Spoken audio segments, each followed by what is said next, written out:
Okay, we just finished talking about tree diagrams. Now what we're going to do is we're going to simplify those diagrams, but we're going to include more information. So we're going to come up with something called a probability tree diagram. So what we have is just a regular tree diagram, except we're going to combine some of the branches and include their probabilities on each of the branches. So what we have originally, if we have a jar and it has a white or two whites, a blue, and a red ball, we would originally write this as red, white, white, blue, and each has a probability of 1/4. And we would actually leave the 1/4 off because each branch has the same probability. So in this case, what we can do is we can combine the whites, because drawing one white ball and drawing another white ball, you can't tell the difference between the two white balls. So red still has a probability of 1/4. White, 1/4 plus 1/4 is 2/4, or you could write it as 1/2. And blue was 1/4. So this becomes a one-stage probability tree because we have combined the two whites and we have a probability for drawing a white.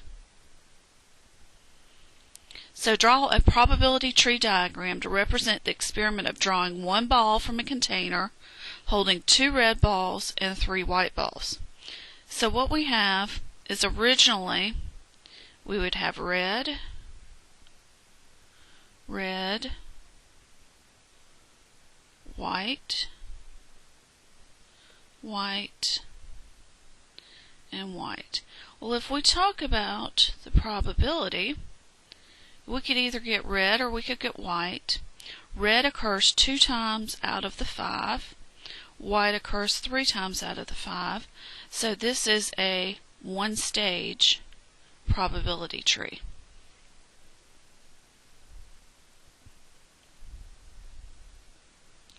Okay, additive property. What we're talking about here is that as long as you're in the same stage and your event includes more than one of the outcomes in that stage, you can add those probabilities together and get the probability of your event.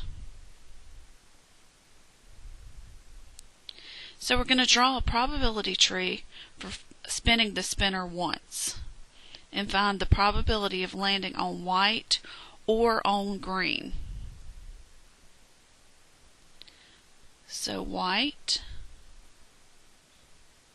red, green, and yellow. White is 120 over 360 because they're 360 degrees in a circle. Red is 90 over 360. Green is 90 over 360. And yellow is 60 over 360. And again, if you want to simplify these, that's perfectly fine. You don't have to simplify. As a matter of fact, this next step is a lot easier if you have not simplified. So, it says find the probability of landing on a white or on a green.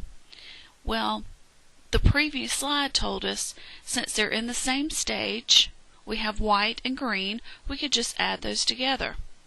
So 120 over 360 plus 90 over 360 gives us 210 over 360 just by adding.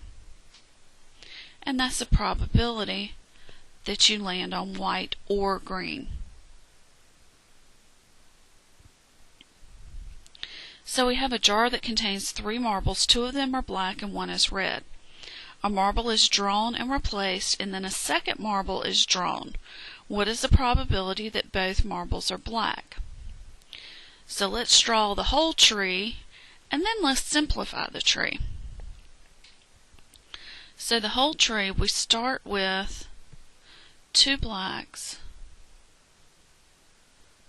and 1 red.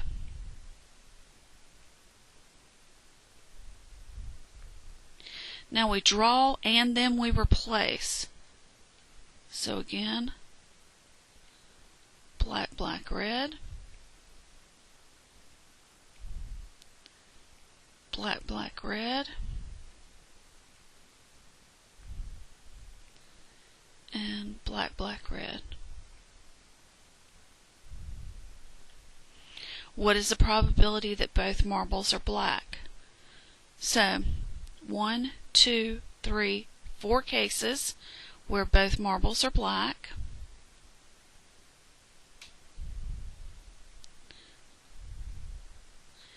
And how many cases in all? 1, 2, 3, 4, 5, 6, 7, 8, 9. So the probability that both marbles are black is 4/9. Well, let's turn this into a probability tree. The probability of getting black, probability of getting red. Black is 2/3, red is 1/3. Same thing here. Black, red, 2/3, 1/3. Black, red, 2/3, 1/3. So we're looking for black, black, which is here. So 2/3 and 2/3, we went over 2 different stages. 2/3 and 2/3, what do you do to that to get 4/9? Well, we multiply. 2/3 times 2/3 gives us 4/9. So that gives us the next slide, which is talking about the multiplicative property, which says if you are crossing over 2 or more stages, then you're going to multiply their probabilities to find out what the probability of that sequence of actions is. Alright, next example. What we have here is a jar that contains 3 red balls and 2 green balls.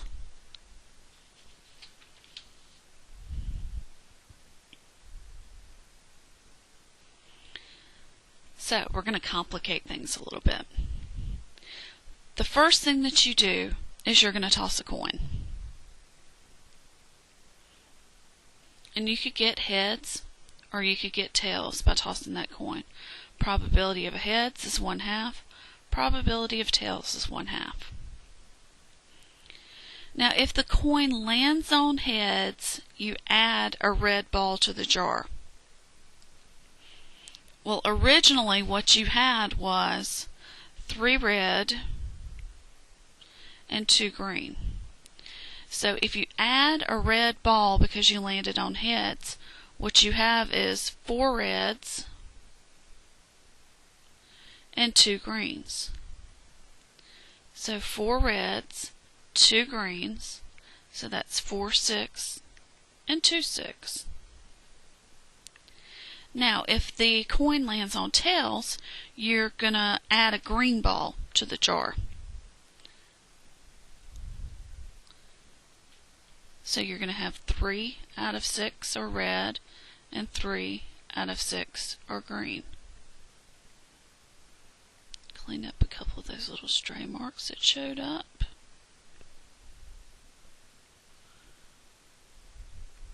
That 1/2 back in there. And that line. Okay. So what is the probability of a red ball being chosen? Well, there's red ball. And here's red ball.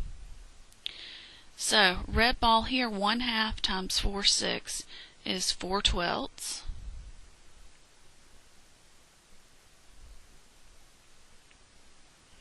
Red ball here, 1/2 and 3, 6 is 3/12. So that's the outcomes. So we can add those together. Is 7/12. So you multiply if you're going across separate stages, and you add if you're within the same stage. So 1/2, 4, 6 is 4/12. 1/2, 3, 6 is 3/12. Add together 7/12.